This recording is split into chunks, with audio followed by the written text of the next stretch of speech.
Okay, welcome to First Universalist of New Madison. Too early for tulips? Yeah. Well, in another month or two. But, Just it's what, 45 degrees out there grading. I'm sure a few will up. It reminds me of spring. Won't So be long till we get here. we'll think positive. Any announcements? We submitted our annual certification and Okay. it's been successfully received, so we're in good shape at UUA. Right. We still keep contributing, so I'm sure they're happy to see us. All right, Prelude, If I Love You. Of course, Valentine's Day yesterday, so that's, as usual, that started out to be my theme, but things got changed as we went along, so we'll talk about that.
All right, our chalice lighting.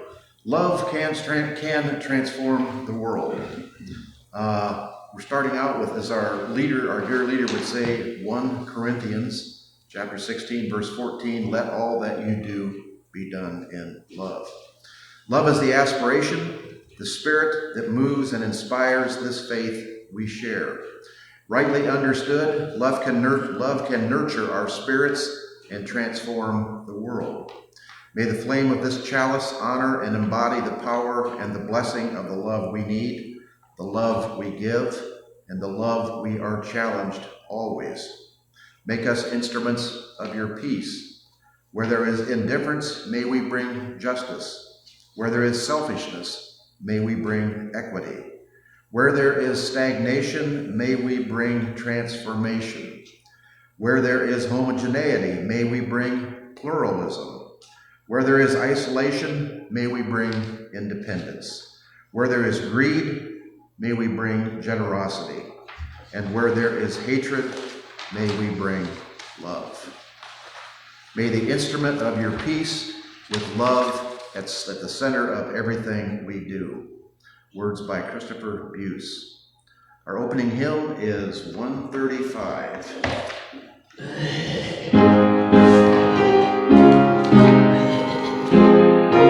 Happy they are.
Boy, I could not follow that one at all. I didn't follow too good either. That's a tough one. The lyrics are pretty interesting, but they're convoluted, so I'm going to make it up. All right, our affirmation is drops of God. And I didn't even know it was going to rain today. God is water sleeping. In high-piled clouds, she is gentle drink of rain, pooling lake, rounding pond. Angry flooding river, she is frothy horse-maned geyser. She is glacier on mountains and polar ice cap, and breathtaking crystalline ideas of snowflakes. She is frost dance on trees, and we are drops of God. Her tears of joy or sorrow, ice crystals and raindrops in the ocean of her. It goes on for about 5 more stanzas, so we'll probably pull some of those in as we go along, but too long for today.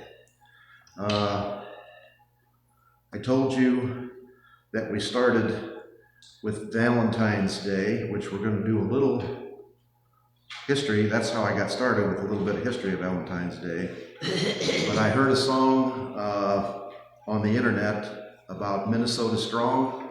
I sent it out on the channel if anybody heard it. If not, you're going to hear it today, and I might do it twice because it's a song I really like. The lyrics are really good too, and I'm trying to print them off, but I'm not very good at picking them out, so we'll get those eventually. All right, joys and concerns. I think our good news is we heard from Lou. Yes. And he had surgery on Tuesday and is recovering home. He's home, and he seemed quite happy. He continues to, he and his wife, going to Ashtabula, where she's from, as well as Michigan, where their children are. Right. And he seemed to be pretty chipper despite the fact of having recent surgery, and still said to tell everyone hello and thanks for your concern. A positive attitude. Denise, he said, is looking at shoulder surgery. As we get older, surgery is they're around every corner. The thing to remember is they're difficult and sometimes painful, but think where you'd be without them. Who's that? Lou and Denise. Lou. Yeah. They're still in the midst. I didn't get the impression that he had moved completely, but it's kind of like they're in the midst of moving. They're looking, I think. I don't think they've moved yet. And I think they're kind of slowed down by his health problems with the prostate surgery, and then with Denise's shoulder. So, but they're staying busy. And I told him, let us know once in a while. Not just every 3 or 4 months. Check in. And I said, if you don't like Facebook, we're on YouTube every Sunday at the church, so join us there if you want to. Phil has been watching pretty faithfully almost every Sunday and making comments if you look at the Facebook page. The last one we talked about, he was on not the Iditarod, but a sled dog ride in Alaska, and I asked him if he wouldn't mind doing a presentation on that, and he said he would, so hopefully I'll keep poking him until he can get the pictures together. And he's had a pretty very traveled experience all around the world and up to Alaska, so there could be some very interesting stories that we want to hear about. All right, Lou and Denise and Margaret, everybody that we're not hearing from are absent but missed friends. So if any of them are listening or basically just want to keep in touch with us, let us know, and we'll bring everybody else up to date. When you're separated as an individual person, wherever you are, the rest of the people who are separated don't hear about you either. So we can be the nexus where the information crosses and goes out again. Minnesota's been in the news. Basically, the news is never ending. Every day there's some kind of new calamity or new horror starting. So we're not going to give up on that. But that's kind of what we're going to talk about today. Cold as ice out. Israel, no improvement. In fact, an unimprovement. Supposedly for a ceasefire, 600 Palestinians have been killed since the ceasefire started. They're using a new super explosive bomb that is so hot that it vaporizes people. They don't even know how many people have been killed because it looks like a mushroom cloud when it goes off. And they're bombing refugee tents, they're bombing aid ambulances, always with the excuse that Hamas is there. Hamas is kind of like that invisible enemy that can appear whenever you want them to. Israel has put 500,000 settlers into the West Bank, so the intention is pretty obvious. They intend to occupy and take over the West Bank and expel the Palestinians, which contravenes the UN law, contravenes the agreements they made for years and years, contravenes common sense. I mean, it's a sad state of affairs. Ukraine, no better there. The Europeans are standing behind the Ukrainians, but the United States is not. The Russians continue to bomb every day. I told you last week about the heating plants in the center of the city that heat the whole city. Almost half of those have been destroyed. So in the midst of winter, they are without heat or electricity. And yet, there is not a clamor when they talk to the Ukrainians. Do you want to give up Donbass or give up land to the Soviets to have this end? They consistently, a majority, not everybody, a majority say, no, we are not giving up anything. The Ukrainians are a tough, tough, tough people. Anything I forgot? Nancy Guthrie, missing for 11 days. Something like that. And nobody knows what is going on. They still don't know anything. And the FBI and the Sheriff's Department, I mean, they're picking up black gloves along the road 10 miles away, so they are doing everything they possibly can, I think.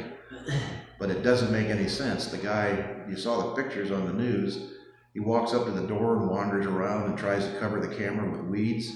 I mean, that's not a professional kidnapper.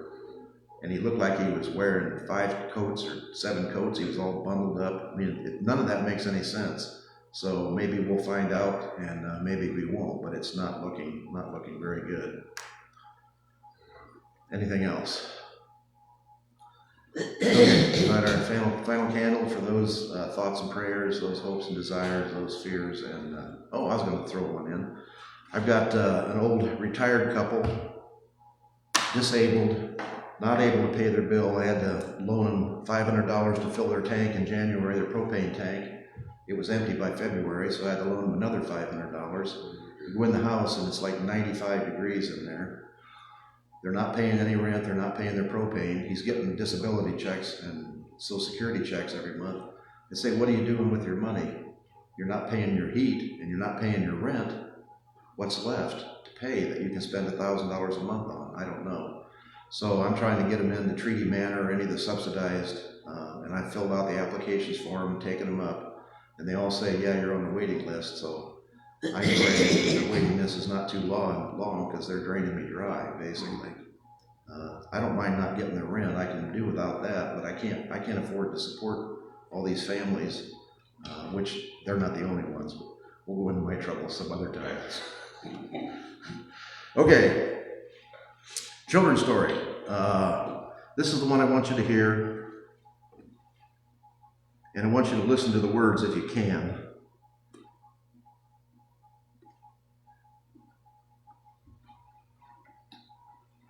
Minnesota, and I believe what princess. The cold keeps the bad people out, but now they are here, and I am sad. We are good people, always there for each other, always treating our neighbors like a sister and a brother. And I'm hard to pledge these days, standing tall now I see hate trying to lead, and I'm watching it all. Washing tears for my people, falling on the street, but I'm praying even for the murderers when the maker they be.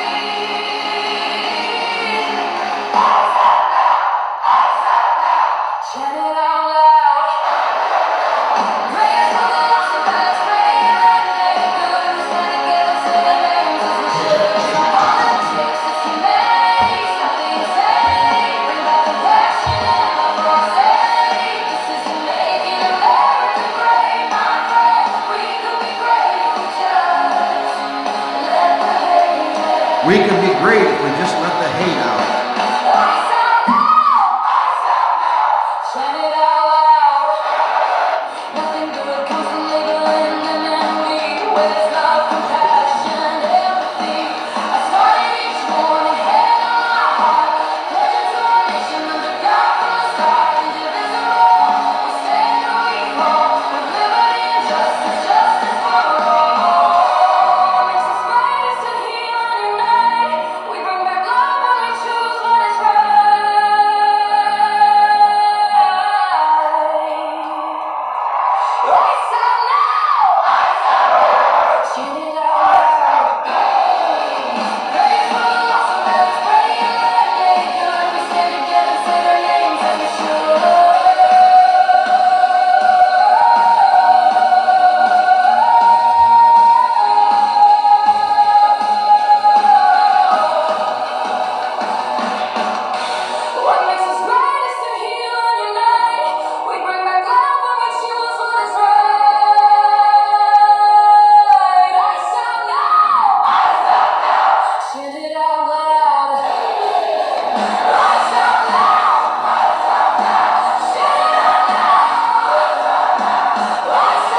Minnesota has a great reputation as a state founded by settlers from Northern Europe, Scandinavian countries. It has always been a very liberal state up until the last little swing when the right-wing people kind of took over and elected a bunch of people. But Minnesota Proud is still there. This song was by somebody called Mandy Dean. I think you'll hear from her in the future. I've listened to a couple of other songs. They're not nearly as moving as this one, or at least they aren't to me. This one really touched me, plus the pictures that went along with it. You can see the people crawling down the street with stop ice signs, wearing the hats that little 5-year-old kid was holding, the little bunny hat that he was wearing. The physical and the photography that goes with it matches the song. All right, this started out, and as usual, changed. Valentine's Day and love go together, kind of like a horse and a big feed bill. But I ran across this song on Facebook by Mandy Dean. Could you understand some of the lyrics? I grew up in Minnesota. The cold keeps the bad people out, but now they are here. I am sad. We could be great if we just let the hate end. Fallen on the street, but I am praying, even for the murderers, even when their maker they meet. It started each morning, my hand on my heart, pledging to a nation under God from the start, indivisible, with liberty and justice, justice for all. The greatest to heal and unite, we bring back love when we choose to unite. Ice out now. What makes us great is to heal and unite. We bring back love when we choose what is right. Love in the memory of Renee Good and Alex Preddy, the two people who were killed, and we've talked about them before, and we'll talk about them again. All right, we'll do a little bit of history. Valentine's Day, February 14th, traces back to Christian martyrs named Valentine. There were at least 3 that they know about in different periods, so it's a little fuzzy. But Valentine of Rome, the primary one, was a priest who defied the emperor's ban on marriages for young soldiers. He thought, as a megalomaniac, as we have experience with, that if young soldiers were married, they would have less loyalty to the state, and they would be trying to save their own lives to protect their wives and children, whereas if they were single, they would be willing to die for the emperor. Secretly, this Valentine priest performed weddings for the soldiers. He was imprisoned, and as is in Roman times and working that way now, executed. During his imprisonment, he reportedly healed his jailer's blind daughter and sent her a farewell note signed, "Your Valentine." That's the mystical origin of Valentine's Day. I'm not sure I buy that part. The romantic aspect of Valentine's Day emerged in the 14th and 15th centuries during the Middle Ages. Poets like Chaucer linked February 14th with courtly love, describing birds choosing mates. By the 18th century, in England, it had become customary for couples to exchange flowers, sweets, and handwritten notes known as, quote-unquote, valentines. In the modern century, capitalism has produced Valentine's Day. Valentine cards became popular, and by the 20th century, Hallmark commercialized the holiday. Today, it's celebrated worldwide with cards, chocolates, flowers, and gifts symbolizing love and affection. Red roses, heart-shaped symbols, and Cupid are common icons, while the holiday has expanded to include expressions of friendship and familial love in addition to romantic relationships. Over the centuries, it became associated with physical, erotic love, but we're going to look at that a little bit too. And one thing I've noticed, I was in Kroger's Friday. I go every Friday to get donuts. And how many of you have been in the store this week? Flowers are from one end to the other. There's little boxes of flowers throughout. You go into the soup section, there's a box of flowers. You go into the cottage cheese and milk section, there's a little square cardboard box with flowers sticking out of the top of it. Did you look at the prices of those flowers? Yes. I buy flowers almost every week, and I buy the day-old ones by the door that are like $2.50 for a bundle. That same bundle normally is like $7 or $8. That bundle last Friday was $14. It's Valentine flowers. Yeah, the flowers that I'll get next Friday for $2.50. And there were people, I was in line buying all my leftover stuff like your cheap donuts. I was in line buying that stuff. And there were people in front of me and behind me. Everybody was holding candy boxes and flowers. And this is like the day of, this was like Valentine's Day, so they were really late. So, commercialism, it's not just Christmas, it's come to everything. Any And holiday. if you got the money, there's really nothing wrong with that. I mean, your mate, your spouse, your partner, whoever, I'm sure appreciates getting candy and flowers. I'm sure they'd appreciate a touch of niceness all during the year, but it's at least nice to get it on one day or so. So the Roman festivals that involved the rituals such as animal sacrifice and pairing men and women by lottery, that used to be what Valentine's Day was like in the Roman Empire. When the empire became Christianized, it shifted the focus from fertility pageants and rites to Christian commemoration. In the medieval and romantic associations, the romantic aspect of Valentine's Day emerged in the 14th and 15th century, and I already got that. 19th century, I got that. In the ancient Greek language, this is where we get into the nitty-gritty of Valentine's Day. There are 4 types of love. There is storge, which I had never heard of, S-T-O-R-G-E, pronounced storge, which is love that is shared between family members, like that experienced between a parent and a child. There's eros, which we all know about, that is sexual love. There's philo love, which is brotherly love. These are all Greek origin names. And there is agape love, which is sacrificial love. This 4th kind of love is the love that God has shown for the world according to the Christian Bible. For he gave his only begotten Son. He gave his Son. That's the love of God has for the world. We can debate, and non-Christians can debate what was the reason for that, so we're not going to do that today. Love is who he is. 1 John 4 and 8. He who does not love does not know God, for God is love. Even the Christian Bible says, he who does not love does not know God, for God is love. We would not know that by some of the preachings going on from Christian churches. So, what we're concerned more about is agape or sacrificial love. What is sacrificial love? The cross is the symbol of that in the Christian faith. That is the reminder or represents the sacrificial love of God. Basically, the cross was a piece of wood used by the Romans to crucify criminals, but it represents the sacrifice Jesus made for the future of humanity. But this agape love is what saves others. That's what Christ did. He saved others. Also, sacrificial love is a profound concept that embodies selflessness and unconditional care, even giving up one's life for the sake of another. This type of love is not transactional. It does not expect anything in return. We've heard the word transactional quite a bit because politics and business and diplomacy has been considered and transpired in the last year on what they call a transactional basis. If we give you something, you have to give us something. Nothing is done out of the goodness of our heart. Instead, it focuses on the well-being and happiness of others, often leading to personal sacrifice. And the reason I stumbled onto this and then stayed with it is an example of personal sacrifice.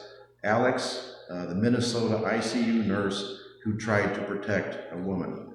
I think you probably saw that scene on TV where the woman was sprayed with pepper spray and knocked to the ground, and Alex stood up behind her and tried to protect her, and they grabbed him, spun him around, pushed him to the ground, and beat him for a couple seconds, and then 2 guys pulled out their guns and shot him in the back 10 times.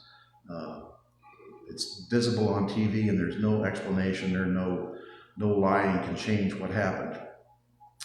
But Alex was an ICU nurse. He dealt with life and death on a regular basis. And I've worked in the ICU occasionally as a substitute. I never got the training to be a full ICU nurse, and we're going to talk about that a little bit. about what kind of person Alex was and what he went through. That was his second career in life. He did not start out to be a biologist, I think, and then went into nursing later in life, which I can identify with, and learned all the ins and outs and the trade of ICU nurse.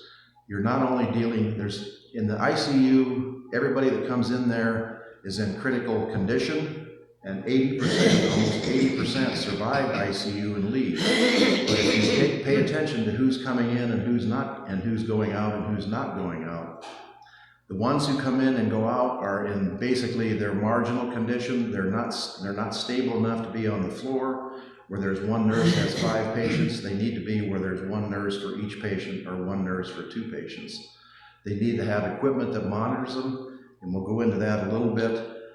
They have art lines, CVP lines, pressure volume ventilators, IV drips. You've seen the pictures, 3 or 4 drips going at a time, the pole standing there with 3 or 4 pumps. The art line measures the arterial pressure in your blood. It's an actual invasive line that's stuck into an artery, so it's no simple procedure to poke an artery and stick something through it. You have to watch for leaks on that. And instead of a blood pressure cuff, which blows up, takes your blood pressure and goes down again, the art line measures your blood pressure constantly on a regular basis. What they're looking for is trends. If you're starting to go downhill, they need to do something different, which is administer a different drug, like a vasopressor. A vasopressor is a drug that raises your blood pressure.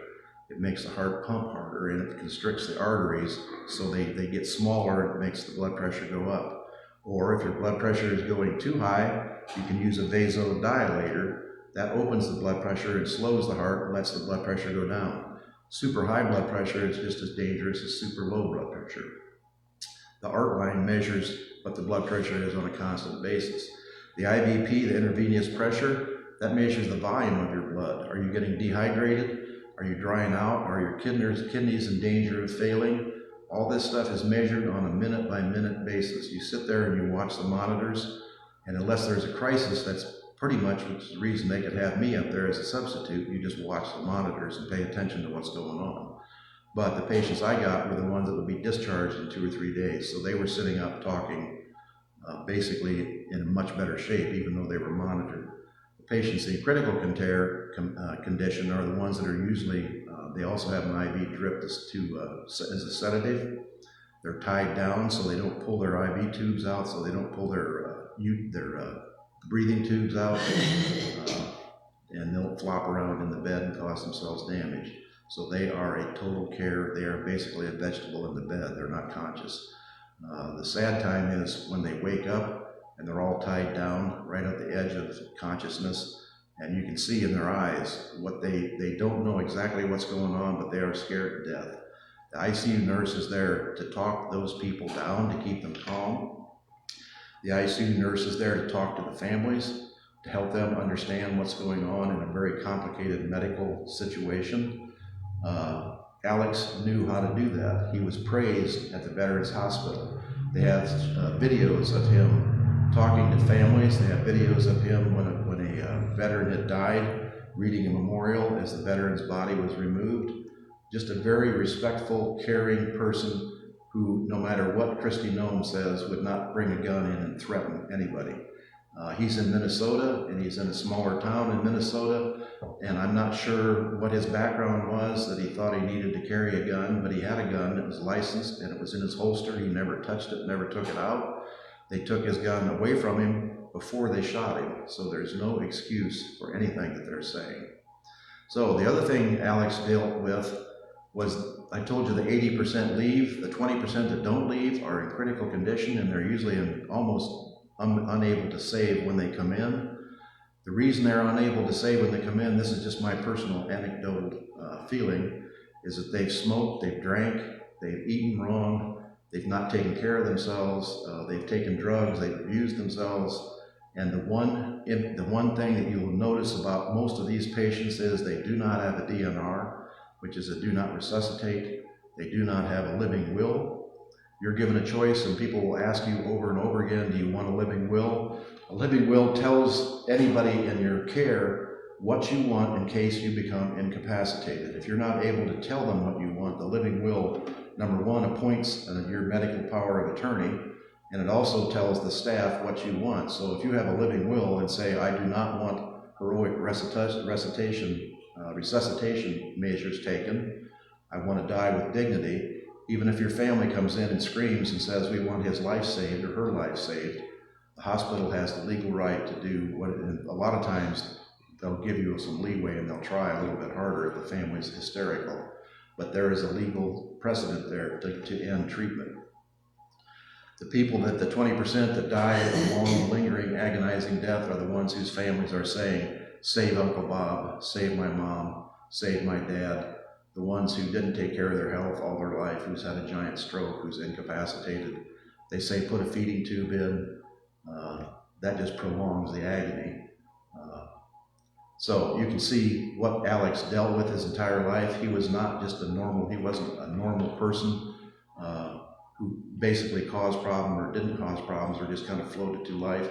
He was a heroic figure in my mind who was doing a good job for the community, and particularly as a representative of Minnesota, a state where thousands of people came out to these demonstrations. The whole point of ICE was to infuriate these people and get them mad enough to fight. They wanted to have an actual physical, like Black Lives Me thing that happened out in Seattle or out in San Francisco, so they could call in the National Guard and say these people are violent and they need to be put down with gunfire. Minnesota did not do that. They crawled on the ground saying, protect this 5-year-old boy. They sang songs. They chanted, ICE out now. And they stood up to ICE. They took pictures of ICE. They were not intimidated by ICE. There are stories of a woman who was following ICE in her car. They took her picture, and she wasn't blowing her horn, but she was photographing them with her phone. They took her picture. 2 days later, her flight pass, the special pass you have to get on an airplane where you don't have to go through all that stuff, all of her government permissions were canceled. 2 days later, with no notification, just canceled. So they are out, like any subversive regime, to punish people who do not do what they say. If you stand up, you have to be willing to take the consequences of standing up. But we know what happens when nobody stands up. Things get bad in a hurry, and they're getting bad now. So these vasopressors, that raises your blood pressure, vasodilators, that lowers it. That's to treat things like pulmonary edema and high blood pressure. Sedatives, that basically is to keep them in semi-comatose so they aren't agitated. They're often used in conjunction with pain relievers, which is the IV pain medications. Antibiotics are used, that's one of the IV pumps is antibiotics. Nutritional support, and they do give them, they've got IV plasma type fluid support that goes through the blood to support your body with all the essential nutrients. That's another one of the IV pumps that's there. And if you're on long term, if you get discharged to a nursing home in a vegetative state, they'll put a feeding tube either in your nose or more likely for a long-term basis, they'll punch a hole in your stomach and it'll run in from the outside. That is not a good thing. It's messy, it's difficult, and if someone is not able to eat and it doesn't have a good quality of life, you need to think seriously about what choices you want to make there. All right, Alex worked with life and death, humans at the edge of life and death. The families that refuse DNR, do not resuscitate, and do not have a living will, they are the ones who are almost dead already. Smoked, drank, ate, sat, never a thought for the future, with families the same. Do everything to save mom or dad. The hopeless, fruitless, and Alex had to shepherd these lost souls through the torment of hopeless loss. These are the people who never thought about death. These are the people that Alex had to talk about.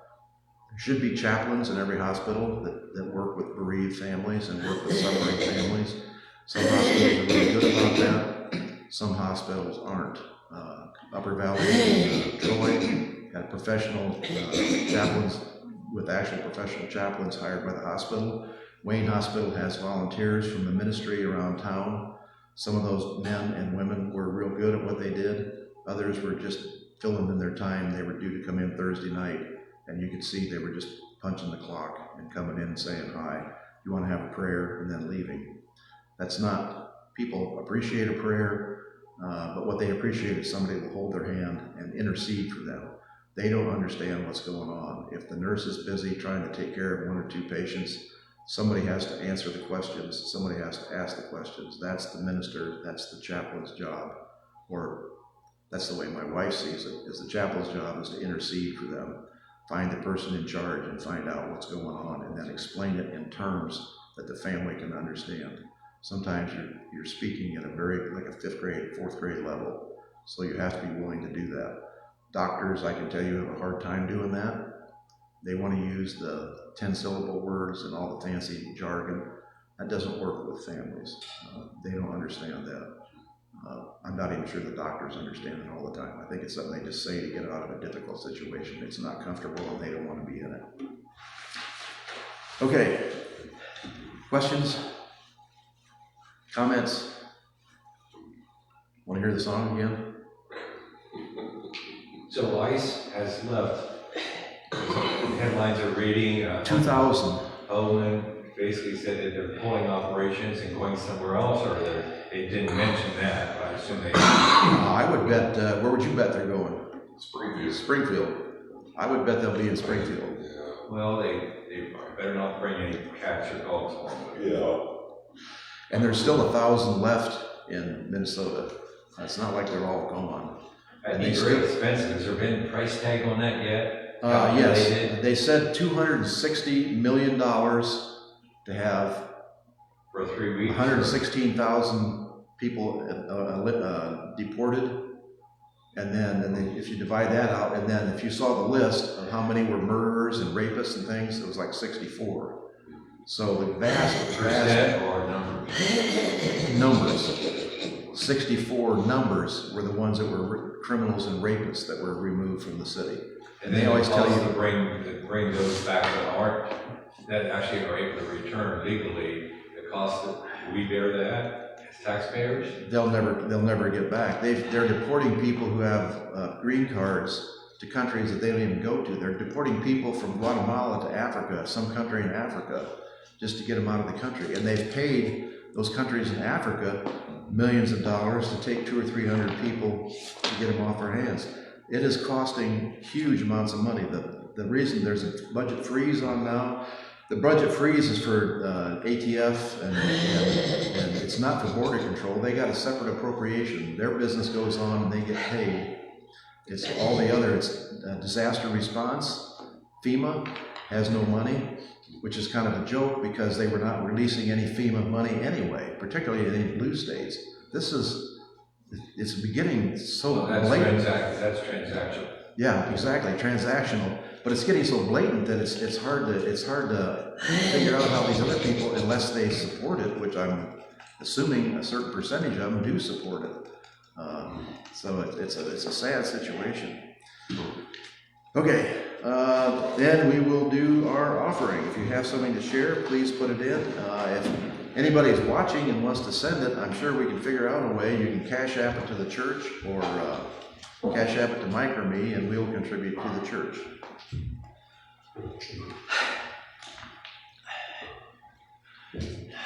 And let's see, where are we?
1. Love will guide us.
Love will guide us, peace has tried us, hope inside us will lead the way. On the road from greed to giving, love will guide us through the hard night. If you cannot sing like angels, if you cannot speak before thousands, you can give from deep within you. You can change the world with your love. Minnesota strong, you can change the world with your love. All right. Extinguishing the chalice is universal rhythm.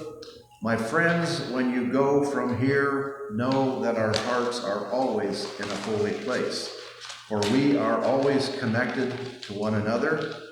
Know that deep down, our hearts beat in one universal rhythm. May we each find the sacred deep space to hear it. All right, and I'll give you we had to have ice and horses, so 4 horses fell on the ice. I think it's in Minnesota, but I'm not sure where it was. I wasn't paying attention. But the fire department managed to get all 4 horses out of the ice in decent shape. So, all right, postlude. I'm getting sentimental over you.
That ends our service at First Universal in New Madison. Coffee and donuts. I bought a new coffee maker, but the old one seems to be working now, so we'll keep it in reserve. We'll leave our final candle lit as we always do for those who need help, those who need thoughts and prayers. Let us know if there's anything we can do. And we're going to play Minnesota Strong again.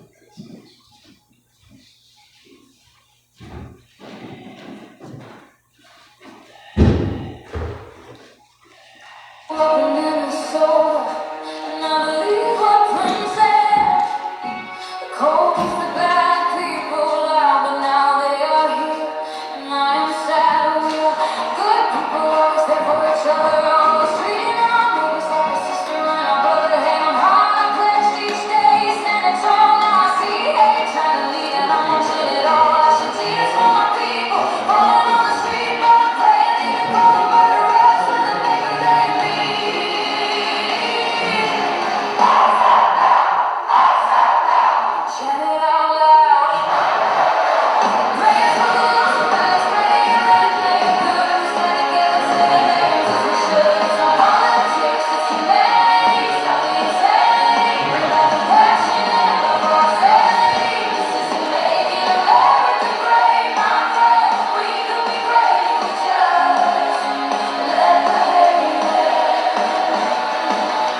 Thank you, Mandy Dean. Let the hate end.